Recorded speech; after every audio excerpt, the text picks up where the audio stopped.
السلام عليكم ورحمة الله. الله أكبر الله أكبر الله أكبر الله أكبر أشهد أن لا إله إلا الله أشهد أن لا إله إلا الله أشهد أن محمدا رسول الله أشهد أن محمدا رسول الله حي على الصلاة حي على الصلاة حي على الفلاح حي على الفلاح الله أكبر الله أكبر لا إله إلا الله.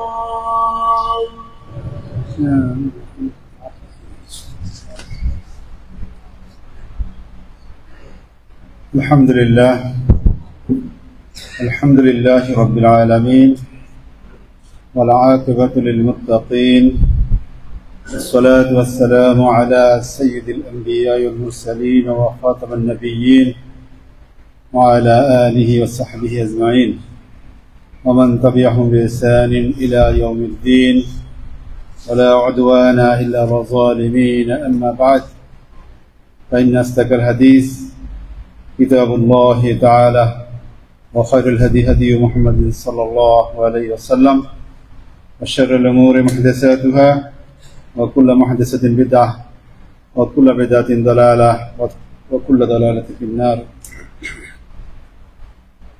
أيها المسلمين الكرام، أنا أوصيكم ونفسي بتقوى الله عز وجل كما قال الله تعالى في كلامه المجيد الفرقان الحميد: أعوذ بالله من الشيطان الرجيم، بسم الله الرحمن الرحيم.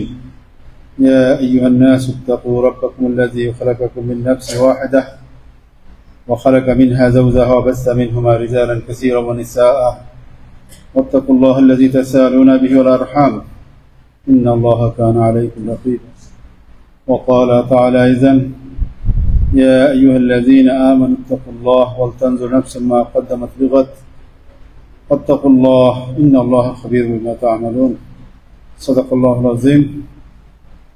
উপস্থিত প্রাণপ্রিয় অঞ্চল থেকে আগত প্রবাসী মুসলিমবৃন্দ, খুতবার প্রারম্ভে আমরা রব্বুল ইজ্জাতুল জালালের ওজুদ অসংখ্য শুকরিয়া আদায় করি, যিনি আমাদেরকে প্রবাসের বিভিন্ন কর্মব্যস্ততা এবং প্রচন্ড গরম সবকিছুকে পিছনে রেখে সবকিছুকে উপেক্ষা করে আমরা আল্লাহ রাব্বুল আলামিনের ডাকে সাড়া দিয়ে তার এই পবিত্র গৃহ মসজিদে সালাতুল জুমআহ জামাতের সাথে আদায়ের লক্ষ্যে আমরা আসতে পেরেছি। যে মনিব অসংখ্য বনি আদম থেকে আমাদেরকে সুবর্ণ সুযোগ করে দিলেন, এই তৌফিক এনায়েত করলেন, আমরা সেই মনিবের শাহী দরবারে অন্তরের অন্তঃস্থল থেকে কালিমাতুশ শুকর আদায় করি আলহামদুলিল্লাহ।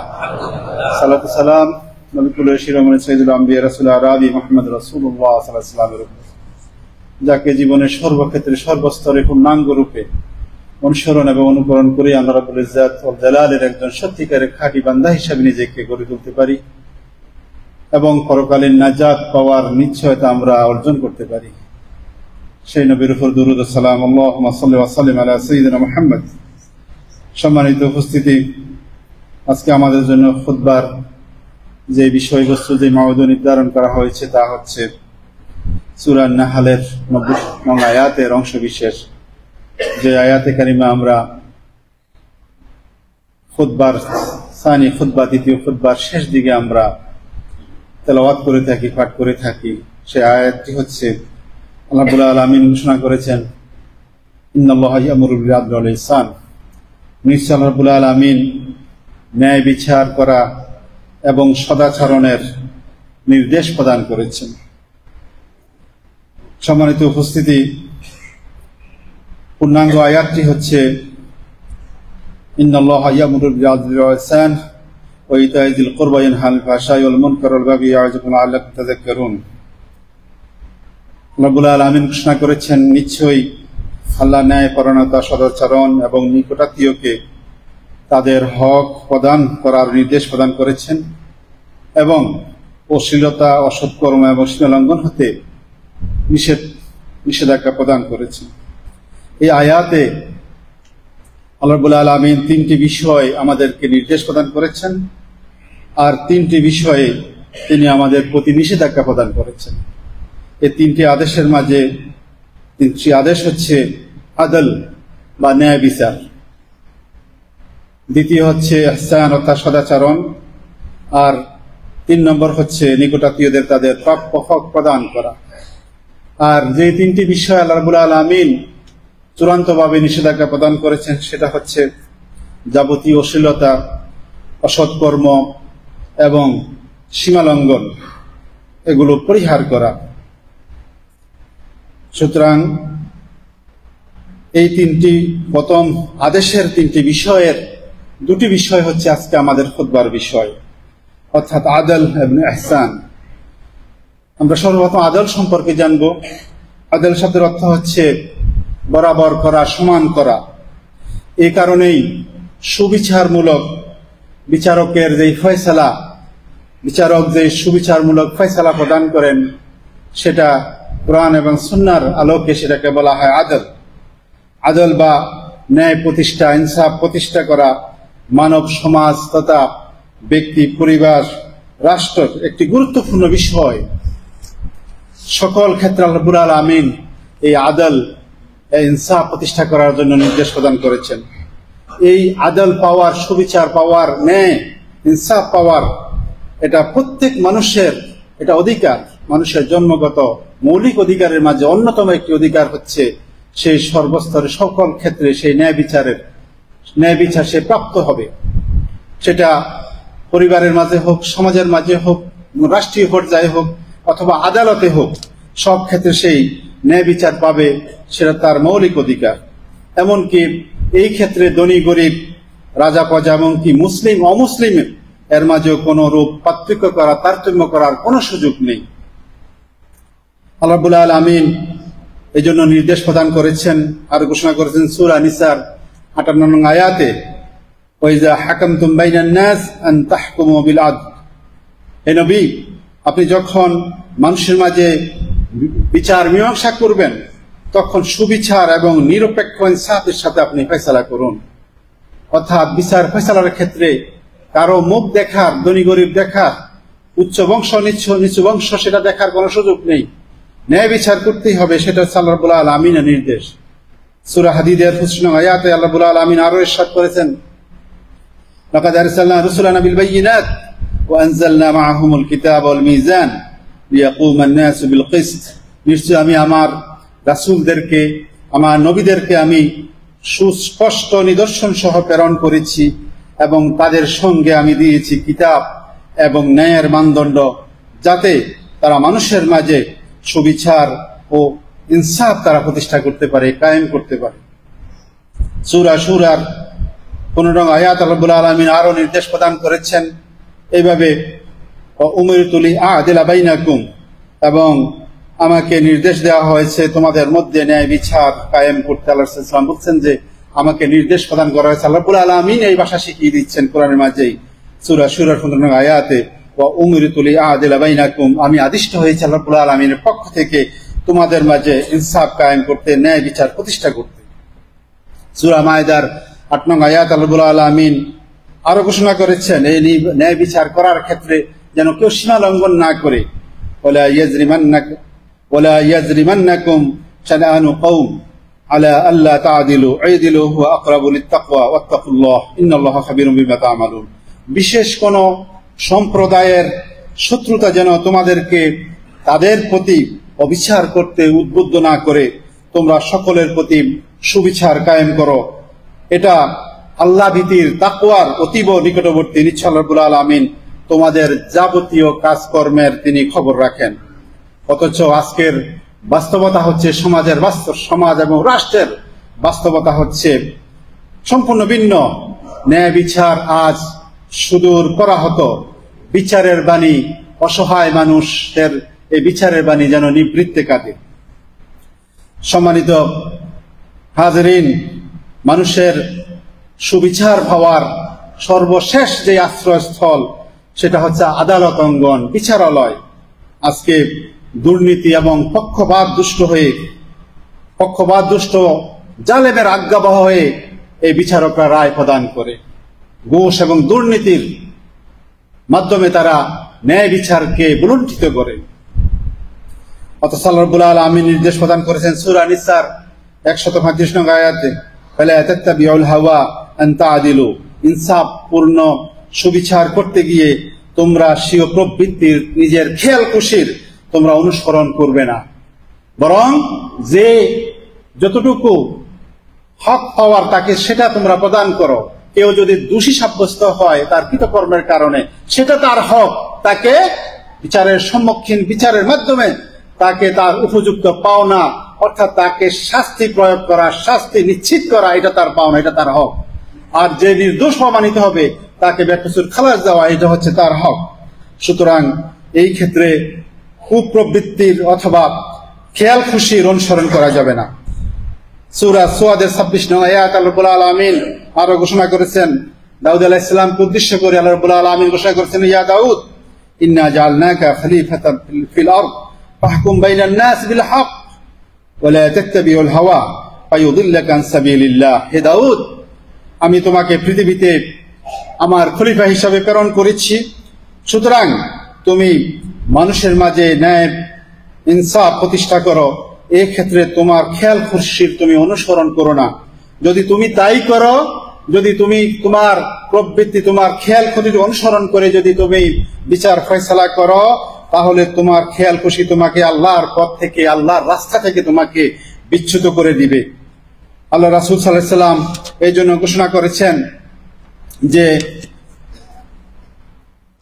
যদি আমার কন্যা ফাতেমাও যদি চুরিতে যদি সে প্রমাণিত হয়, যদি দোষী সাব্যস্ত হয়, তাহলে আল্লাহ রাসূল সাল্লাল্লাহু আলাইহি সাল্লাম বলছেন, ওয়াইমুল্লাহ লাউ ফাতিমাতা বিনতে মুহাম্মদ সারাকাত লা কুতিয়াত ইয়াদুহা, যদি আমার মেয়ে যদি ফাতেমাও যদি চুরি করে যদি সেটা যদি প্রমাণিত হয়, ন্যায় বিচার করার স্বার্থে আমি তার হাত পর্যন্ত আমি কেটে দিতে আমি দ্বিধা করব না। একবার আল্লাহ রাসূল সাল্লাল্লাহু আলাইহি ওয়াসাল্লামের বিচার ব্যবস্থা কেমন ছিল সেটা জানার জন্য একটি হাদিস আয়েশা রাদিয়াল্লাহু তাআলা আনহা থেকে বর্ণিত, যে হাদিসটি, যে একদা কুরাইশগণ আল্লাহ রাসূল সাল্লাল্লাহু আলাইহি ওয়াসাল্লামের কাছে বনি মাখজুমের এক মহিলার চুরির ঘটনায় তারা চিন্তিত হয়ে পড়ছিল। আল্লাহ রাসূল সাল্লাল্লাহু আলাইহি ওয়াসাল্লামের কাছে সুপারিশ করার জন্য তারা উসামাকে আল্লাহ রাসূল সাল্লাল্লাহু আলাইহি ওয়াসাল্লামের কাছে প্রেরণ করলেন, যেন এই উচ্চ বংশীয় মহিলার ব্যাপারে আল্লাহ রাসূল সাল্লাল্লাহু আলাইহি ওয়াসাল্লাম যেন কঠোর নীতি অবলম্বন না করে, তার ব্যাপারে যেন কোন সহজ নীতি অবলম্বন করে যেন বিচার কার্য সম্পাদন করা হয়। আল্লাহ রাসূল সাল্লাল্লাহু আলাইহি ওয়াসাল্লামের কাছে এই কুরাইশের লোকগণ যখন উসামার মাধ্যমে এই সুপারিশ পেশ করলো, তখন আল্লাহ রাসূল সাল্লাল্লাহু আলাইহি ওয়াসাল্লাম অত্যন্ত রাগান্বিত হয়ে উসামাকে বললেন, আতাশফাউ ফি হাদ্দি ফি হুদুদিল্লাহ, হে উসামা, তুমি কি আল্লাহর এই নির্ধারিত যে হুদুদ, যে বিচারের যে ব্যবস্থাপনা, এই ক্ষেত্রে কি তুমি আমাকে আল্লাহর বিচার ব্যবস্থার বিরুদ্ধে সুপারিশ করতে এসেছো? সুতরাং আল্লাহ রাসূল সাল্লাল্লাহু আলাইহি ওয়াসাল্লাম বললেন যে তোমাদের পূর্ববর্তীগণ তখনই ধ্বংস হয়েছে যে যখন তাদের অভিজাত বংশের উচ্চ বংশীয় ক্ষমতাধর অথবা নিজ দলের কোন ব্যক্তি যদি অপরাধী সাব্যস্ত হতো, কিন্তু তাদেরকে সেই অপরাধ থেকে দায় মুক্তি দেওয়া হতো। আর নিম্ন বংশের কোন ব্যক্তি যদি এই অথবা দুর্বল ব্যক্তি যদি এই ধরনের কোন অপরাধ করত, তাহলে তার উপরেই তারা সেই বিচার ফয়সালা তারা সেটা প্রয়োগ করত। তখন আল্লাহ সাল্লাল্লাহু আলাইহি ওয়াসাল্লাম বললেন যে ওয়াইমুল্লাহ লাউ ফাতিমাতা বিনতে মুহাম্মদ সারাকাত লা কুতিয়াত ইয়াদুহা, যে আমি মুহাম্মাদের, আমি নবী, আমি সর্বশ্রেষ্ঠ নবী, শেষ নবী, সাইয়্যিদুল আম্বিয়া, আমার মেয়ে ফাতেমাও যদি এই ধরনের অপকর্ম করে চুরিতে সে যদি প্রমাণিত হয়, আমি তার হাত কেটে দিতে আমি দ্বিধা করব না।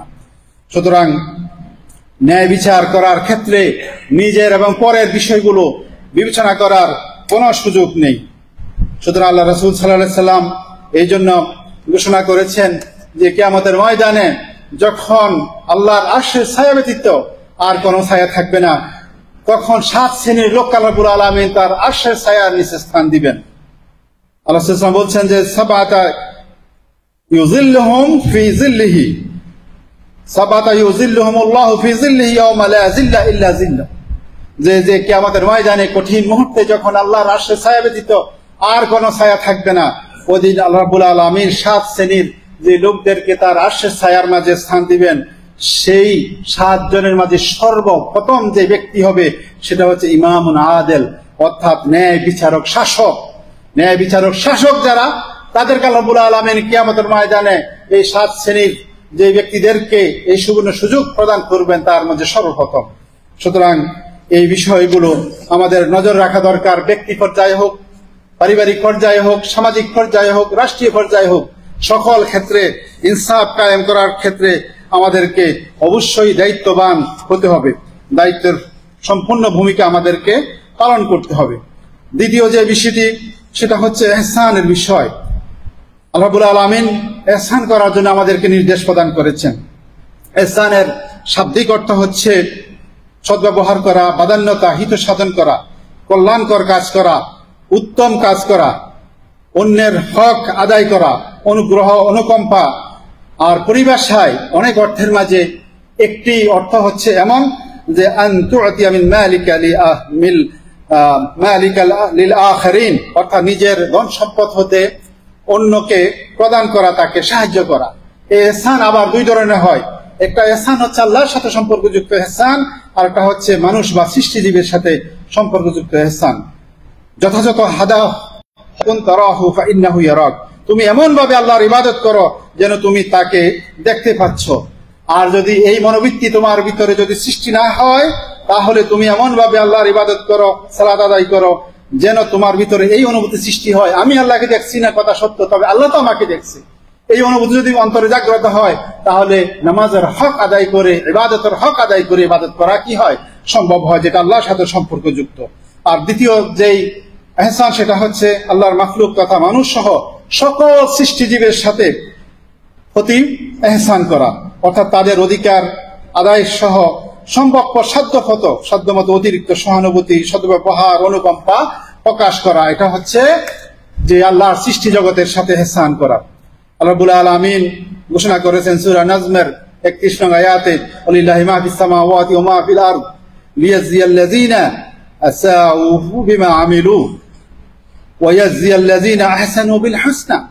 আসমান জমিনে যা কিছু আছে সবকিছু আল্লাহর, যাতে তিনি মন্দকারীদের, অর্থাৎ যারা মন্দ কাজ করবে তাদেরকে তাদের মন্দ কাজের যথাযথ প্রতিদান প্রদান করবেন, এবং মুহসিন তথা সৎকর্মশীল যারা তাদেরকে উত্তম যা তাদেরকে দান করবেন। আল্লাহ রাব্বুল আলামিন আরো ঘোষণা করেছেন, ইন্নাল্লাহা মা'আল্লাযীনা তাকাউ ওয়াল্লাযীনা হুম মুহসিনুন, যে নিশ্চয় আল্লাহ রাব্বুল আলামিন যারা আল্লাহকে ভয় করে এবং মুহসিন তথা সৎকর্ম পরায়ণ, তাদের সঙ্গে আল্লাহ রাব্বুল আলামিন আছেন। পরকালে এই মুহসিন ব্যক্তিরা যা চাইবে আল্লাহ রাব্বুল আলামিন তাদেরকে তাই প্রদান করবেন। সেটা আল্লাহ রাব্বুল আলামিন এইভাবে ঘোষণা করেছেন যে লাহুম মা তাশাউনা ইনদা রাব্বিহিম যালিকা জাযাউল মুহসিনিন, তাদের জন্য তাদের রবের কাছে তাই রয়েছে যা তারা চাইবে। এটা মুহসিনদের জন্য আল্লাহ রাব্বুল আলামিনের পক্ষ থেকে, সেটা হচ্ছে তাদের জন্য পুরস্কার। সূরা ইউসুফের 26 নং আয়াত আল্লাহ রাব্বুল আলামিন আরো ঘোষণা করেছেন, লিল্লাযীনা আহসানুল হুসনা ওয়া জিয়াদাত, অর্থাৎ যারা সৎকর্ম পরায়ণ তাদের জন্য রয়েছে পরকালে উত্তম পুরস্কার। অর্থাৎ তাদের জন্য আল্লাহ রাব্বুল আলামিন তাদের কৃতকর্মের কারণে, অর্থাৎ তাদের এই সৎকর্মের কারণে তাদেরকে জান্নাত প্রদান করবেন, ওয়া জিয়াদাতুন, এবং অতিরিক্ত কিছু দান করবেন। আর সেটা হচ্ছে আল্লাহ রাব্বুল আলামিনের এই মুহসিন ব্যক্তিরা আল্লাহ রাব্বুল আলামিনের যে সাক্ষাৎ, যে দিদার, সেটা তারা লাভ করবেন। আল্লাহ রাব্বুল আলামিন সূরা বাকারার 195 নং আয়াতে ঘোষণা করেছেন, আহসিনু ইন্নাল্লাহা ইউহিব্বুল মুহসিনিন, তোমরা সৃষ্টির প্রতি অনুগ্রহ করো এবং হিত সাধন করো। নিশ্চয় আল্লাহ রাব্বুল আলামিন হিত সাধনকারী, অনুগ্রহকারীদেরকে তিনি কি করেন, ভালোবাসেন। সুতরাং এমন কি সৃষ্টি জগতের সাথে আল্লাহ রাব্বুল আলামিন ইহসান করার জন্য তাদেরকে বলেছেন, এবং আল্লাহ রাসূল সাল্লাল্লাহু আলাইহি সাল্লাম ঘোষণা করেছেন যে যারা ইন্নাল্লাহা কাতাবাল ইহসানা আলা কুল্লি শাইইন, আল্লাহ রাব্বুল আলামিন সব ক্ষেত্রে ইহসান প্রতিষ্ঠা করতে নির্দেশ প্রদান করেছেন। ফাইজা কাতালতুম ফাআহসিনু কিতলাতা, ওয়াইজা যাবাহতুম ফাহসিনুজ যাবহা, যদি কোনো প্রাণীকে তোমরা হত্যা করার প্রয়োজন হয়, যেমন হালাল প্রাণী আমরা জবে করি, আল্লাহ রাসূল সাল্লাল্লাহু আলাইহি ওয়াসাল্লাম বলছেন যে তাহলে তাদেরকে কষ্ট না দিয়ে উত্তম রূপে তাদেরকে জবে করো, তাদেরকে হত্যা করো। যদি কোনো প্রাণীকে জবাই করো তাহলে উত্তম রূপে জবাই করো। আর হত্যা করতে হলো তাদের কষ্ট দিয়ে হত্যা করা যাবে না। অনিষ্টকর ক্ষতিকর কোন জীবকে যদি, আল্লাহর কোন জীবকে যদি মারতে হয়, যেমন বিষাক্ত সাপ এখন লোকালয়ে ঢুকে গেছে, আপনার বাসায় ঢুকে গেছে, সেটাকে মারতে হবে, কিন্তু সেটাকে কষ্ট দিয়ে মারা যাবে না। সেটাকে যত সহজতর ভাবে, দ্রুত ভাবে সেটাকে হত্যা করা যায়, সেটা আল্লাহ রাসূল সাল্লাল্লাহু আলাইহি ওয়াসাল্লাম এই ঘোষণা করেছেন। এমনকি যে আমরা পশু থাকি অথবা যে হালাল যে প্রাণীগুলোকে আমরা জবে করি, সেই জবের ক্ষেত্রে যেন সেটা কষ্ট না পায়, ধারালু অস্ত্র দিয়ে যেন দ্রুত জবে করে তার কষ্টটাকে কি করা হয়, সংক্ষেপ করা হয়। এই জন্য আল্লাহ তাআলা বলছেন ওয়ালিয়ুহিদ্দা আহাদুকুম শারফাতাহু ফালিয়ুরিহ যাবিহাতাহু, ছুরি ভালো করে তোমরা, চাকু বা ছুরি, সেটাকে তোমরা ভালো করে ধার নিয়ে নেবে, যেন ওই প্রাণীটি কি না পায়, কষ্ট না পায়। এই জন্য আল্লাহ রাসূল সাল্লাল্লাহু আলাইহি ওয়াসাল্লাম বলেছেন ফি কুল্লি যাতি কাবিদিন হুররিয়া আজরুন, প্রত্যেক প্রাণীর সাথে উত্তম আচরণ করার, আচরণের মাঝেও কি আছে, যাজা রয়েছে, উত্তম আচরণের মাঝে সওয়াব রয়েছে। সুতরাং আল্লাহর এই সৃষ্টি জগতের সাথে ইহসান করার সাথে সাথে সবচেয়ে বেশি যে ইহসানের কথা আল্লাহ রাব্বুল আলামিন বলছেন, পিতামাতার সাথে ইহসান করার জন্য আল্লাহ রাব্বুল আলামিন ঘোষণা করেছেন ওয়াকাদা রাব্বুকা আল্লা তা'বুদু ইল্লা ইয়্যাহু ওয়া বিল ওয়ালিদাইনি ইহসানা, তোমার প্রভুর নির্দেশ হচ্ছে তোমরা একমাত্র তারই ইবাদত করবে এবং তোমরা তোমাদের পিতামাতার সাথে ইহসান করবে। সুতরাং পিতামাতার সাথে ইহসান করার বিশেষভাবে আল্লাহ রাব্বুল আলামিন ঘোষণা করেছেন। এই বিষয়গুলো আমাদেরকে অবশ্যই নজর রাখতে হবে। পিতামাতার প্রতি ইহসান করা হচ্ছে তাদের যেই প্রাপ্য হক সমূহ যথাযথভাবে আদায় করার পরে অতিরিক্ত তাদের জন্য কিছু করা, সেটা হচ্ছে তাদের প্রতি ইহসান। এই বিষয়গুলো অনুধাবন করা আল্লাহ রাব্বুল আলামিন আমাদের তৌফিক দান করুন। হাযা মা ইনদাল ইলমু ইনদাল্লাহ আলাইহি তাওয়াক্কালতু ওয়া ইলাইহি উনীব।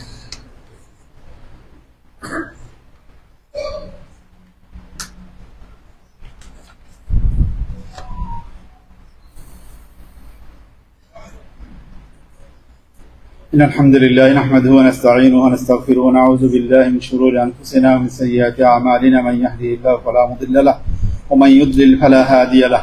أشهد أن لا إله إلا الله وحده لا شريك له، وأشهد أن سيدنا مولانا محمد عبده ورسوله. قال الله تعالى في شأن حبيبه إن الله وملائكته يصلون على النبي يا أيها الذين آمنوا صلوا عليه وسلموا تسليما. اللهم صل على محمد وعلى آل محمد كما صليت على إبراهيم وعلى آل إبراهيم إنك حميد مجيد. اللهم بارك على محمد وعلى آل محمد كما باركت على إبراهيم إنك حميد مجيد. ربنا لا تؤاخذنا إن نسينا وأخطأنا، ربنا ولا تحمل علينا إصرا كما حملته على الذين من قبلنا، ربنا ولا تحملنا ما لا طاقة لنا به، واعف عنا واغفر لنا وارحمنا أنت مولانا فانصرنا على القوم الكافرين. ربنا آتنا في الدنيا حسنة وفي الآخرة حسنة وقنا عذاب النار. ربنا ظلمنا أنفسنا وإن لم تغفر لنا لنكونن من الخاسرين. ربنا هب لنا من أزواجنا ذرية قرة أعين للمتقين إماما. رب ارحمهما كما ربياني صغيرا. ربنا لا تزغ قلوبنا بعد إذ هديتنا وهب لنا من لدنك رحمة إنك أنت الوهاب. ربنا لا تدع لنا في هذا اليوم العظيم ذنبا إلا غفرته، ولا هما إلا فرجته، ولا دينا إلا قضيته، ولا مريضا إلا شفيته، ولا ميتا إلا رحمته، ولا ضالا إلا هديته، ولا ظالما إلا أخذته وأهلكته، ولا حاجة من حوائج الدنيا والآخرة هي لك رضا والصلاح إلا قضيتها بمنك وكرامك وفضلك يا أكرم الأكرمين يا أرحم الراحمين يا رب العالمين. واختم لنا بخاتم سعادة أجمعين. اللهم إنا نسألك أن تؤيد بنصرك الإسلام والمسلمين في كل مكان. اللهم ارحم شهداء الأبرار واجعل هذا بلاد آمنا مطمئنا سخاء رخاء وسائر المسلمين. إن الله يأمر بالعدل والإحسان وإيتاء ذي القربى والفحشاء والمنكر والبغي يعظكم لعلكم تذكرون. فاذكروني أذكركم واشكروا لي ولكم وأقيموا الصلاة.